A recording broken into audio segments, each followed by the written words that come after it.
روک لیا اور فرمایا کہ جاؤ کھجور کی ٹہنیاں کاٹ کر لے آؤ. بمشکل کھجور کی ایک ٹہنی کاٹی گئی. پیارے نبی نے اس کے 2 ٹکڑے کر دیے. ایک ٹہنی کا ٹکڑا ایک قبر پہ گاڑ دیا, جبکہ دوسری ٹہنی کو دوسرے قبر کے اوپر ڈال دیا یا گاڑ دیا. آگے بڑھ گئے. اللہ کے نبی صلی اللہ علیہ وسلم سے صحابہ نے عرض کیا, اے اللہ کے نبی یہ کیا ہوا, کیا وجہ تھی, کیا بات ہوئی کہ آپ نے کھجور کی ٹہنیاں دونوں قبروں پہ ڈال دی. کہا اللہ کے نبی صلی اللہ علیہ وسلم نے فرمایا کہ ان دونوں قبر والوں کو قبر کے اندر عذاب ہو رہا. ہم نے محسوس کیا جب ہمیں بتایا گیا, ہم نے سوچا کہ جب یہاں سے ہم گزر رہے ہیں اللہ نے ہمیں جتنا سا اختیار دیا ہے اس اختیار کے نتیجے میں اتنا سا فائدہ پہنچ جائے. میں نے جو یہ ٹہنی گاڑ دی, پروردگار عالم اس معجزے کے اثر سے ان قبر والوں کو اس وقت عذاب میں تخفیف کر دے گا جب تک یہ ٹہنیاں قبر کے اوپر ہری رہیں گی. جب تک یہ ہری شاداب رہیں گی عذاب میں کچھ کمی ہو جائے گی. یہ معجزہ ہے, میرے اختیار میں اتنا تھا, میں نے یہ کر دیا. صحابہ گھبرا گئے. کہا سن لو, کوئی بہت بڑا گناہ نہیں کیا تھا ان لوگوں نے.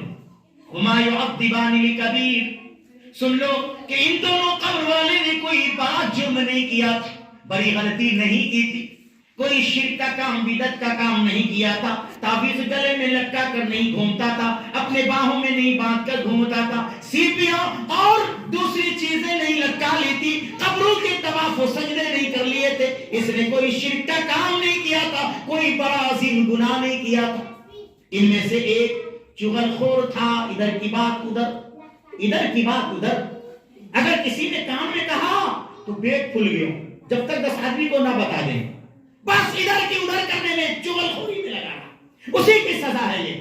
اور دوسرا وہ آدمی ہے جو پیشاب کے چھینٹے سے نہیں بچتا تھا. پیشاب کا چھینٹا پڑ گیا تو پڑ گیا, کھڑے ہو کے پیشاب کیا چل دیا, پیشاب کیا طہارت نہیں لیا چل دیا, بس یہی تو قصور تھا اس آدمی کا. اتنی چھوٹی غلطی کی وجہ سے قبر میں عذاب. آج ہمارے بچے اگر اسکولوں میں پڑھ کر تطہیر کا طریقہ نہ جانے, اگر پیشاب کرنے کی کا طور طریقہ نہ جانے, اسی وجہ سے اگر قبر میں عذاب دیا جائے تو کون سا باپ کون سی ماں ہے جو اس عذاب کو برداشت کر لے کہ میرے لاڈلے کو قبر میں سزا دی جائے. اگر مولوی بن جاتا تو اس لاڈلے کو قبر میں وہ سزا نہ ہوتی, کیونکہ اسے تطہیر کا طریقہ معلوم ہے. تو آپ چاہتے ہیں کہ آپ کے بچوں کو ایسے سزا ہو؟ نہیں, یہ راستہ سب سے بہترین راستہ ہے.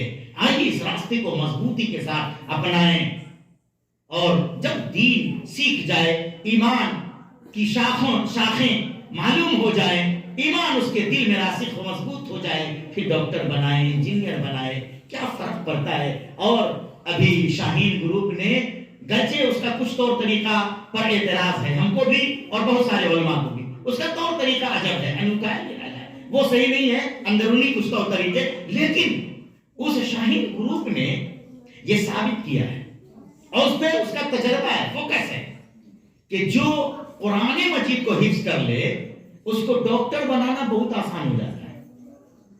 لہذا جب سے یہ انگرائی لی, مدارس کے فارغین نے اس فیلڈ میں اتنا بڑا جھنڈا گاڑا ہے کہ اس سے بلند کسی کا جھنڈا ہو ہی نہیں سکتا.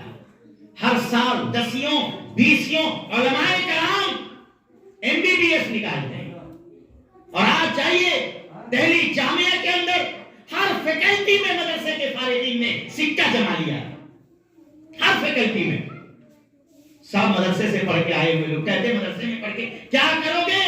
مدرسے میں پڑھنے کے بعد عالم بنو گے, مدرسے میں پڑھنے کے بعد حافظ قرآن بنو گے, مدرسہ میں پڑھنے والے ڈاکٹر بھی بنیں گے, مدرسہ میں پڑھنے والے انجینئر بھی بنیں گے. آپ جو بنانا چاہتے بنا دیں گے. نبی پاک صلی اللہ علیہ وسلم فرماتے ہیں ہر بچہ جب پیدا ہوتا ہے تو مسلمان پیدا ہوتا ہے, اس کے ماں باپ اسے یہودی یا عیسائی بنا دیتے ہیں, ماں باپ جیسا چاہیں گے بنا دیں گے. اے مسلمان, اپنے بال بچوں کو ایمان والا بناتے ہوئے اگر ڈاکٹر بنانا چاہو تو تمہیں کوئی روک نہیں سکتا, انجینئر بنانا چاہو تو تمہیں کوئی روک نہیں سکتا. کون روک دے گا بھائی؟ ہمیں اختیار ہے, ہمیں اپنے بیٹے کو ڈاکٹر بنا لیں گے. آسان ہے, انشاءاللہ ان باتوں کو گرہ لگائیں اور آج لے کر کے جائیں اور اپنے بچوں پہ آزمائیں. اپنے بچوں کو حافظ قرآن بنانے کے بعد بھیجیں اسلام راستے میں, عالم دین بنانے کے بعد بھیجیں, مولوی کم سے کم چوتھی جماعت تک بھیج دیجیے. دیکھیے کتنا بہترین معالج ہوتا ہے, داڑھی والا, ٹوپی والا, سلیقے والا, نماز پڑھنے والا, ایسا معالج ہو تو الحمدللہ لوگ اس کے پاس جائیں گے, دیندار کے پاس جائیں گے, ایماندار کے پاس جائیں گے. سرخروئی دنیا میں اللہ تعالیٰ عطا کرے گا کہ یہ میرا وہ بندہ ہے جس نے دین سیکھا ہے اور آج ہمدردی کے ساتھ معالج بنا ہے. تو سارے لوگ اس کے ہمدرد و بہی خواہ بن جائیں گے اور والدین کے لیے بھی وہ بہترین چیز ثابت ہوگی اور مغفرت کا سامان بنے گا. اللہ تعالیٰ سے دعا ہے کہ پروردگار عالم اس ادارے کو یہاں پہ پھلتا پھولتا رکھے. اس میں جو بچے ہیں سب کو اللہ تعالیٰ کامیاب فرمائے, اور جس بچے نے حفظ قرآن مکمل کیا ہے اللہ بہد اللہ شریف اسے اس پہ کاربند عمل رکھے. اللہ سے دعا ہے کہ رب العالمین ہماری غلطیوں کو, کوتاہیوں کو درگزر فرمائے. آمین یا رب العالمین.